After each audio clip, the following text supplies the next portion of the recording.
TYT Sports, y'all. Denise Jones, Brett Erlich, Jayar Jackson, and Rick Strom. Kawhi Leonard, meanwhile, with the San Antonio Spurs, none too pleased, as we certainly do know. So Bleacher Report had a write-up, and they quoted their sources and anonymous executives, how they feel about what is going on, who can make a run, what have you. So here it is. There's a crack in the Spurs way, a Western Conference executive said. The bottom line is every team goes through it, and now they are. And now all I see is like Mr. Burns going like this in the background. Finally.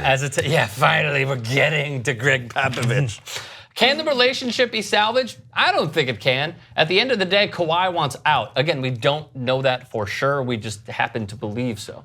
Nonetheless, another Western Conference executive said teams are lining up to try to do something. Those teams have gotten the brush off from the Spurs.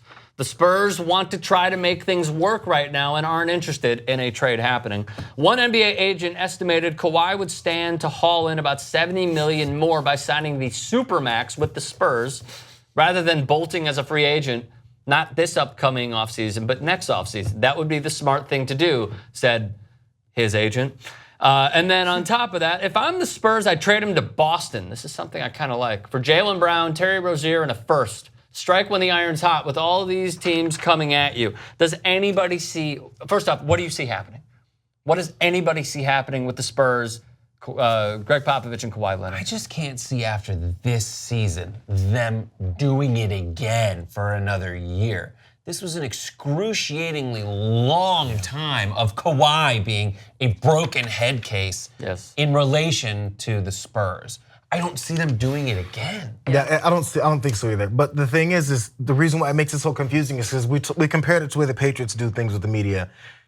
We figure what's happening. We hear some reports. This source said that, but that one. And then when you get the official statement from all sides that are apparently in conflict, they went, eh. Right. They totally Bill Belichicked it. And you know what that is? Fair. It's so Spurs, because it's such a goddamn boring thing. It's the end. It's like, so what happened? I don't know. He had to go to New York to get medical treatment. Right. And you're just like, went to oh Germany my God, like even when you're intriguing, you're the most boring people alive. Yes. They make sure that you don't know what let me you're ask you a speculating. question. Let me ask you a question. You just named two model franchises who happen to give us no information or intel whatsoever. Okay? Like some of the most successful runs we have seen in professional sports. Right. You would rather them, well, you're biased and you're biased. You would rather, the Lakers fans, you would rather, okay, or anybody on the panel, you would rather them be chaotic. You would rather them be insane with the media. You would rather have a Rex Ryan-like coach, Rex Ryan-like demeanor with those franchises so they give us something rather than nothing and be less successful. Not that I would rather. It's just you can't speculate until you get the answers. So since you have no answers, so when the question's asked, so is Kawhi gonna leave? Should they do this trade? And I'm like, I don't know. They haven't told me anything for me to base it hang on. We're in the speculation business. That's literally what we do. What do you what's your take on the preview? How do you think they adjust? How do you stop LeBron? You're right, my God, I should quit. Can you imagine? What? You're right, I should get out of this business. Well, what's your next move? Where are you gonna go? What are they gonna say? My response to that is simply this. Just because the people in the front office and in front of the press cameras tell you that there wasn't a problem behind the scenes doesn't mean that all those reports were wrong. Totally, and that's why very you likely. speculate. And those speculations aren't probably even speculations. They're people who know people who have been hearing things that actually went on. Right. It's just in the best interest of responsible franchises to try to paper it over. No, I understand that. I was just asking on the opposite end. Yeah. What would you want to see? There's two sides to every argument.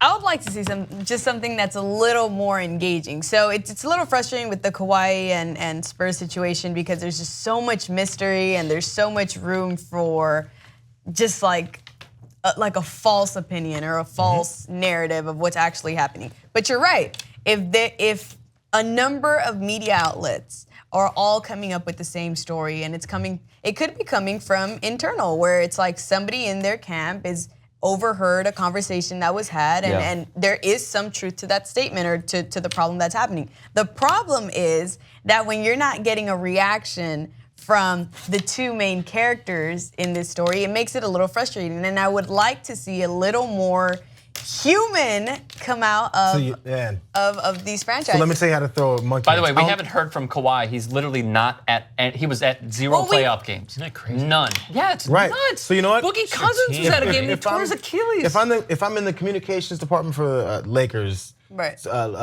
Clippers, Oklahoma City, forget it. I mean, it happens in politics. I would go to some media outlet and be like, I talked to Kawhi. He wants out. In fact, we've been discussing things, and he's upset at the Spurs. I would lie. Who cares, right? And then you know what's gonna have to happen? Then they say a source, an anonymous source within some organization, told us this is going down. Right. So then when the media reports, we ask, hey Kawhi, you talked to someone?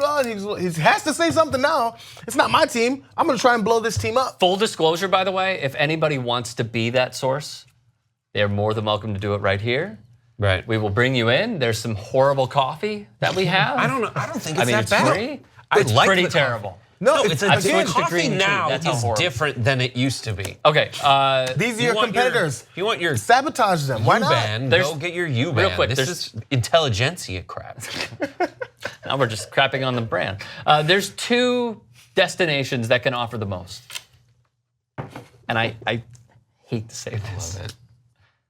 One is the Los Angeles Lakers Yes. because of the young talent that they have, which these two are obviously He's a Southern California guy. basking in that potential glory. And the second is the rival franchise to the Lakers. It's the Boston Celtics. Those are the two teams that the Spurs and Greg Popovich and R.C. Buford need to call to see if anything happens. All right, let us know your thoughts. Comment section below. Subscribe to 2IT Sports.